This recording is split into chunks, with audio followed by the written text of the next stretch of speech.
Jim Axelrod has the story of a lawyer with a taste for the truth. It's not giving people what they expect. His name is Spencer Sheehan, but his work has provided him with quite the catchy nickname. Most of the vanilla flavoring here was chemical. The Vanilla Vigilante.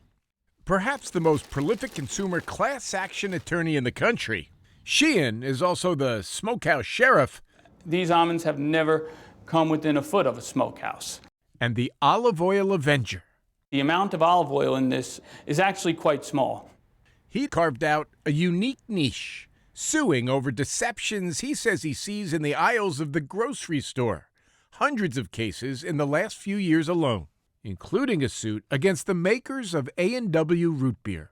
They were selling a product labeled as made with aged vanilla, when in fact almost all of the flavoring in that product was not from aged vanilla or any kind of vanilla, but actually from a chemical known as ethyl vanillin. He didn't claim the chemical vanilla made the drink less healthy, just that consumers paid more expecting the real thing. Do you believe your clients have been harmed? They have been harmed. Now, of course, it's not, a car accident. It's somebody who was misled. So there's a general federal statute that says when you sell or label food or advertise food, you have to be truthful. You can't be fraudulent, and you can't be deceptive.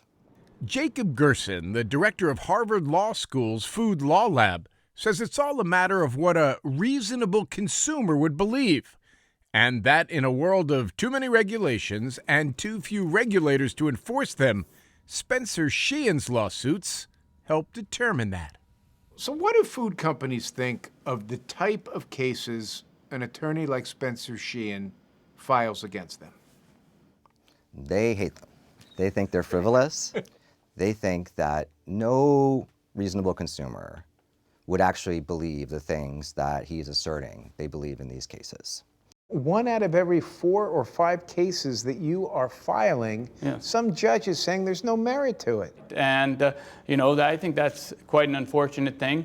But are you out there pressing for some sort of justice for the consumer, or have you stumbled upon a pretty good business model?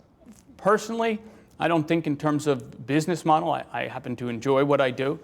Sheehan's cases against Blue Diamond, Smokehouse Almonds, and Country Crock Plant Butter are ongoing.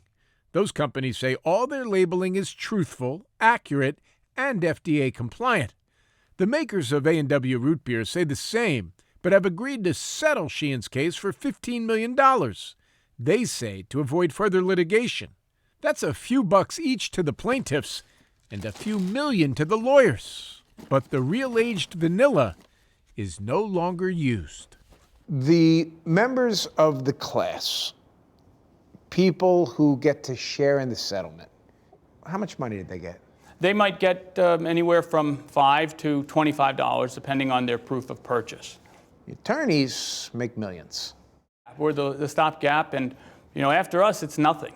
And all we're doing is just trying to hold things back a little bit, just try to make things a little bit better, and to give consumers a little bit more transparency when it comes to what they're buying. So the windfall from the cases financially absolutely goes to lawyers that bring them. That should make us feel a little uneasy. But compared to a world where the cases are never brought, I think this world looks a lot better.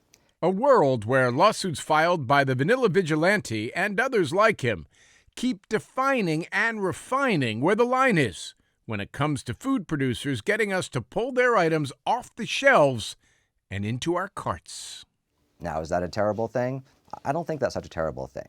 Because when a consumer reads vanilla or made with vanilla, we actually want to know what most people think that means.